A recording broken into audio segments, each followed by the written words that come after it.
Hey guys, welcome back. I hope you are having an amazing day.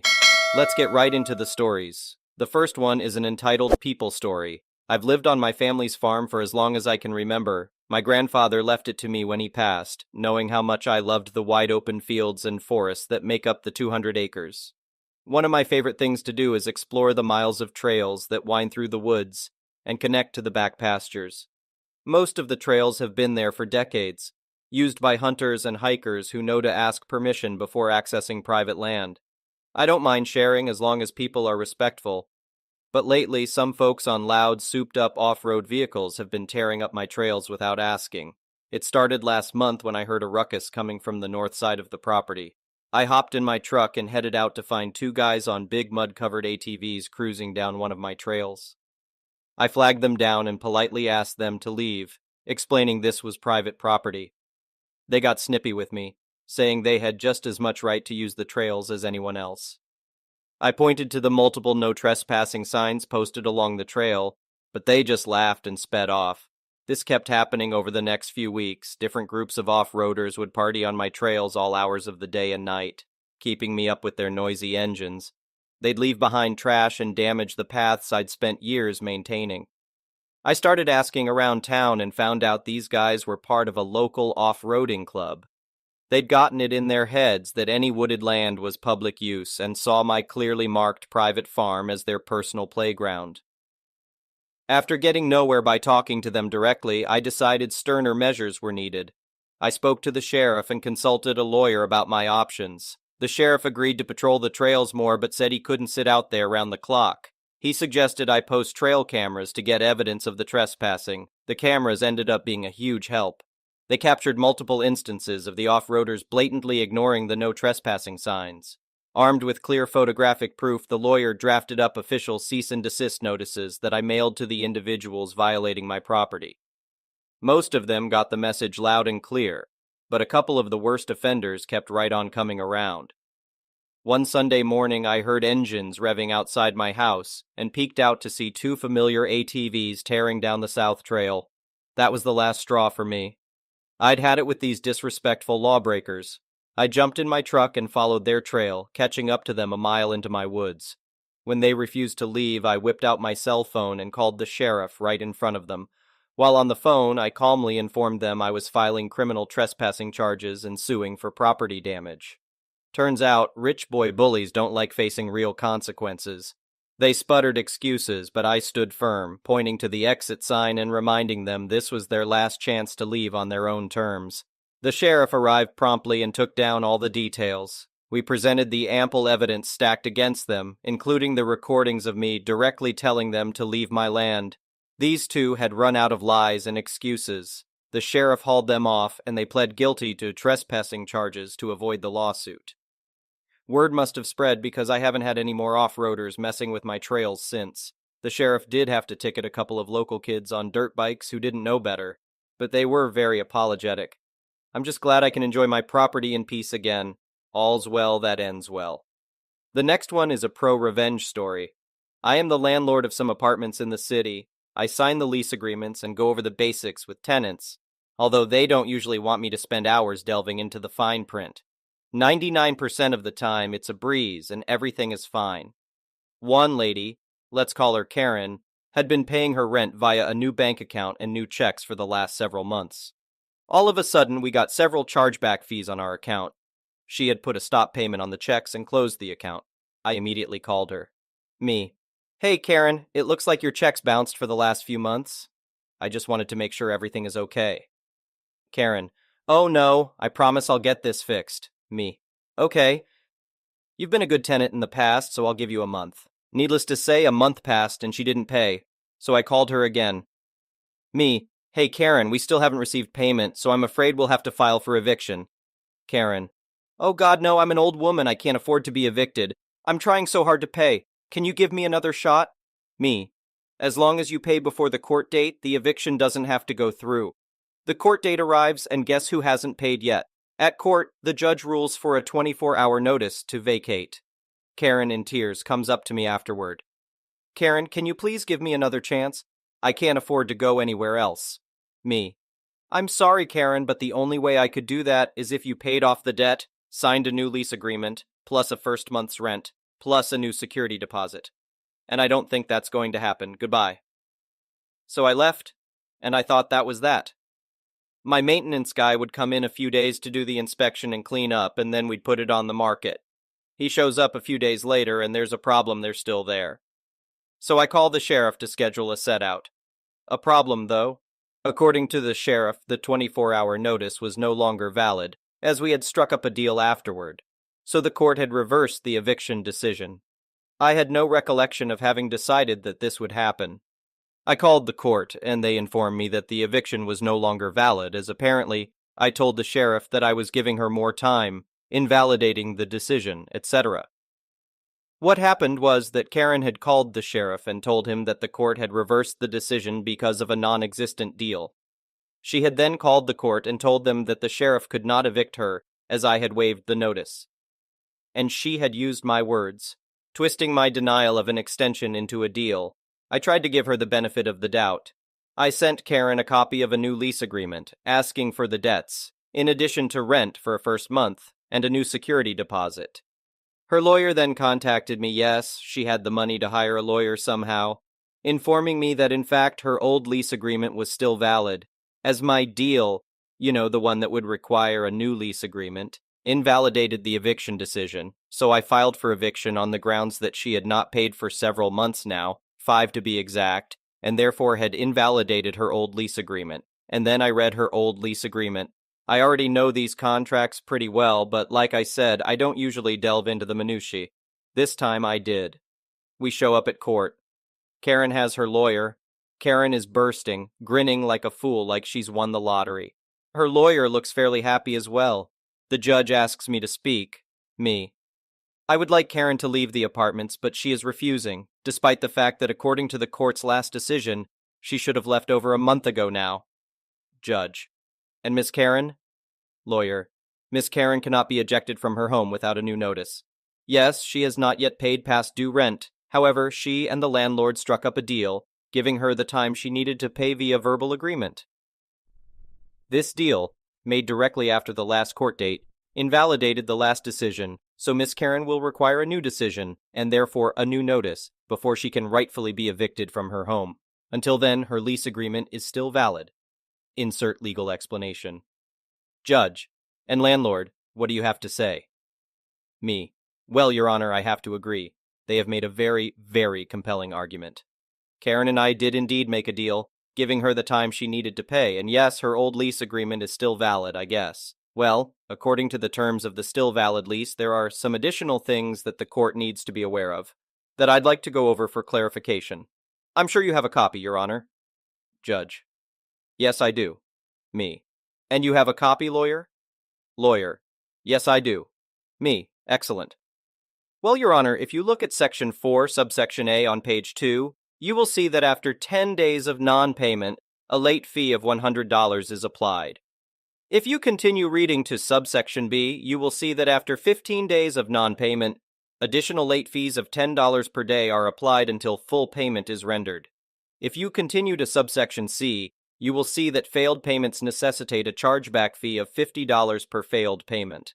If you will continue, Your Honor, to page 4, section 7, subsection F, you'll see that if a tenant is in any way responsible for a loss of rent, including leaving an apartment in less than move-in ready condition, failed payments, or lastly, refusal to vacate in the case of an eviction, the tenant is responsible for payment of said loss of rent, in addition to any other debts owed. In addition, on page 8, section 14, subsection A, you'll note that the tenant is responsible for any and all legal fees resultant from the eviction process, including attorney's fees, such as for the attorney I hired to help me review this lease agreement. Finally, on page 10, the last page, section 17, subsection B, you will see that the tenant is responsible for all HVAC services rendered on their unit. As we sent in a company to fix the unit in Karen's apartment at her request, we have the invoice here for the replacement unit, in addition to the totals for all of the fees listed. At this point, the lawyer has gone completely pale. It's clear that he was more concerned that I would fight the whole deal thing than the terms of the lease he thought he'd have to fight to keep valid. Karen looks utterly shell-shocked, her mouth slightly agape, like a child confused by a game of peekaboo. The judge, meanwhile, is completely unfazed until I hand her the invoice, alongside my math, a spreadsheet, and a piece of paper, with the total debt owed circled and highlighted at the bottom of the page. Her eyes widen to the size of her mouth, as her jaw drops with an audible gasp. Me. As you can see, Your Honor, the total owed is in excess of $16,000. I will happily accept the payment in the form of a cashier's check. I'd hate to have to charge yet another $50 fee for a failed payment should another personal check bounce. Judge, lawyer, do you have anything to say? At this point, the lawyer looks like he's about to pass out. Karen seems to have stopped breathing. The judge remains silent for a moment and then collects herself. Judge, I'm afraid you'll have to address that matter of debt in a different court than this one, landlord. We are here only to judge whether Miss Karen is to be evicted from her home today. Me. Oh, if she wants to stay, I'd be happy to let her, as long as she agrees to continue to abide by the terms of the lease agreement, specifically those clauses outlined above, and pays the debt owed today. Judge, I'm going to rule for a 24-hour notice to vacate, unless Miss Karen can produce payment at this moment. Karen sits still, quiet, speechless even. Her lawyer is eyeing the window, I like to think contemplating his decisions in life that led him to this point. Maybe thinking about jumping, I don't know. Judge, right, a 24-hour notice to vacate, and landlord? Me. Yes? Judge, you'll want to file those charges in small claims court or a higher court, if it exceeds the amount that you can legally pursue in small claims. Me. Already filed, Your Honor. The case has now been resolved, and needless to say, I got a fairly significant bonus, in addition to a slight raise. The next one is a petty revenge story. So, a few things. I go to the gym to work out and decompress. I don't see it as a place to be social. I wear large over-ear headphones. I was at the gym and just finished one of my sets for deadlifts, when a guy walks over. This is something I'm used to, despite how much I dislike it.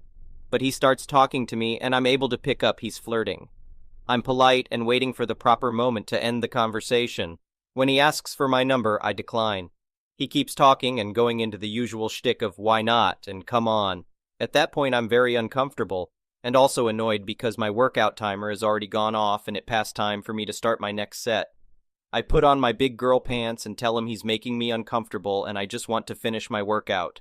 Does he leave? No. He keeps talking now, going on about how he didn't mean it like that and he's not a bad guy. No actual apology to be found. Now during this entire interaction, I've had to fart. I was being polite and holding it in until he left, but seeing as he's not, I think, well, I know a way to get him to leave. As he's still talking, I let it go. It's silent, but rather smelly. It only takes about 2 seconds for him to catch a whiff. He stops talking, and the face he makes is too much that I have to bite my lip to stop laughing. That's when he gives me a look of, "Are you serious?" and finally leaves. And I'm left alone to finish my workout. The next one is a malicious compliance story. Years ago, I was a photographer at a major theme park and worked with the characters on an almost daily basis. Our famous character is a mouse that owns the whole park. Everyone who worked there either referred to him as Boss or Mr. Mouse around guests. For the purposes of this post, I'll refer to him as Boss. One morning, I was assigned to work with the boss. He was in a mischievous mood and being an overall goofball. I enjoyed this, and so did our guest's character attendants. One of his favorite things to do when he was in a mischievous mood was try to pass me the autograph books he had signed, conveniently ignoring the fact that I had my hands full with a camera. As I went to take them, he'd drop them and run away, making a laughing motion. So, we're with this family, and Boss does his usual, pass the autograph books to the photographer stunt. He holds them out expectantly, and I said, "I'd love to, boss, but you know I don't know my ABCs. At this, the boss drops the books, takes my hand, moves me to a corner, and points to the floor, telling me to stay like I was a naughty child. Malicious compliance mode activated. "Okay, I guess I'm grounded," I said, pouting. Everyone at this point is howling with laughter, even our head manager, Diane, who had stepped in to watch. So Boss continues his interaction with the family. Now at the end of the session, we have the family pose with the character. So Boss gets everyone together and poses with the popular "ta-da!" except there's no photographer. After a moment, the boss motions to the family to wait and stomps over to my corner. I'm fighting back a grin at this point as he turns me around, points to my camera, and then held his hands up as if to say, "What gives?" "Boss, you told me I'm grounded, remember?" I said with a sweet, innocent smile. It's at this point Diane pipes in with, "That you did, Mr. Mouse." Boss playfully drags me back to my spot and poses again. We get the photo and send the family on their way. Diane stepped out with them and offered to send them through again to get more pictures because I didn't take many, on account of me being grounded. The family accepted, although the dad, who had tears in his eyes at this point, said it was the hardest he's laughed in a long time. To this day, it still brings a smile to my face. The next one is an entitled people story. Yesterday I found myself in an unfortunate situation. I had to be an adult. Horrifying, I know. It's all sunshine and daisies when you're a kid and you see all the grown-ups getting to stay up as late as they want and buy nice things. Now I go to bed earlier than I did when I was a kid and have to do things like make myself go to the doctor or what have you. Pretty sure I would have stayed a Toys R Us kid if I'd known how much of a pain in the butt errands are. So I was coming from a doctor's appointment where I got shots and no lollipop, which is bogus, and going to spend way too much money on clothing for myself. I found myself driving hither and yon, mentally chiding myself for being so short-sighted when I was a kid. I had it made. Then there was a very long string of cars with hazards on and little flags all making the same turn. Know what's pretty high up there on the whole adulting importance scale? Not screwing with a funeral procession. When you see a hearse followed by a whole big long line of cars with their hazards on in the US, it's a funeral procession. It can suck if you're in a hurry, but there are certain things you simply do not do, such as honking at a funeral procession, or shouting, "What the hell, let's go," at the top of your lungs at a funeral procession, or getting fed up, cutting around the 3 cars in front of you, and then bullying your way through a funeral procession making a turn. You know when it's extra super duper important to not do that? When it's a firefighter's funeral procession. Not only because this is a person who willingly enters burning buildings to save people and thus merits respect.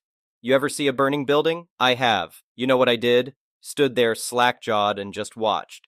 But because where there's a funeral for a firefighter, there are other emergency responders, like EMS or, cops, lots and lots and lots and lots of cops, all of whom are not in a good mood. So I'm the first in a line of spectators at a T intersection where the funeral procession is driving towards me and turning right. Some idiot 2 cars back in a Porsche starts honking impatiently after 2 minutes. At minute 3, he sticks his head out the window and shouts something out the window, like it's going to help. Gives up on honking and just lays on the horn at minute 4. The procession proceeds because funeral. I roll up my window because loud. At minute 5, the Porsche decides the heads-up play is to just cut the wheel, zip around the cars in front of them, and then shove their way through the funeral procession. He made it about 5 car lengths past cutting off a funeral procession before he got cut off and pulled over by a state trooper, who immediately had backup in the form of the next 3 cars in the procession. They were still there when the procession finally ended. I may or may not have waved on my way past. The next one is an entitled parent story. We're going back in time to 2004, when I worked at a chain department store. Let's just call it Le Bon Bon, haha. I was 22 YO at the time and floated between the departments. That evening, I was covering the kids department by myself, facing and folding, fixing the tables, checking the changing rooms, etc. A woman with 3 small children, let's say 3, 5, and 7 if I had to guess, was at a table pulling out shirts to hold them up, and then tossing them back in crumpled heaps, forming a pile. Her kids joined in, making a mess as well. Ugh, I'd have to straighten and fix the entire table. The woman and her kids move along. I fix the table, which takes some time, before returning to the counter. I hear kids laughing and shrieking. Close to the counter in the kids section, we had a little round sitting area facing a wall of TVs. Various kid-friendly shows played on low volume on each screen. It was a chaotic scene to behold. The 3 kids were there jumping and climbing all over the short benches, no mother in sight. I do a quick search and cannot find her. I get my manager next. LP is pulled in. We talk to the kids, who are super hyper, to get their mother's name. We call her over the loudspeaker. We wait. No one comes. Our LP contacts mall security. They call her over their loudspeaker. 10 minutes later, she comes storming in, furious. a bag from another store, and a huge cup from the food court in her hands. She demands to know why we called her. We explain the situation with her kids being left unattended in our store. She flips out, stating that the girl, she points at me, is there to watch kids in the kids section, and that's why there's a big wall of TVs there. It's so mothers can go shopping stress-free. LP and my manager tell her that's now how it works. She asks if we have any idea what it's like to go out shopping with 3 young kids in tow. She is frothing at the mouth. At this point, her kids are tearing up tables again, running and screaming, having a blast. She is asked to leave and throws her cup of soda at the floor. Before we can do anything else, she grabs up her smallest child and shrieks at them that they are leaving. Le Bonbon is the most horrible place ever, and she'll be calling corporate about our misconduct. It's been 20 years. Sometimes I still wonder how those kids turned out. Thank you for watching. I would really appreciate it if you could like the video and subscribe to our channel if you haven't already.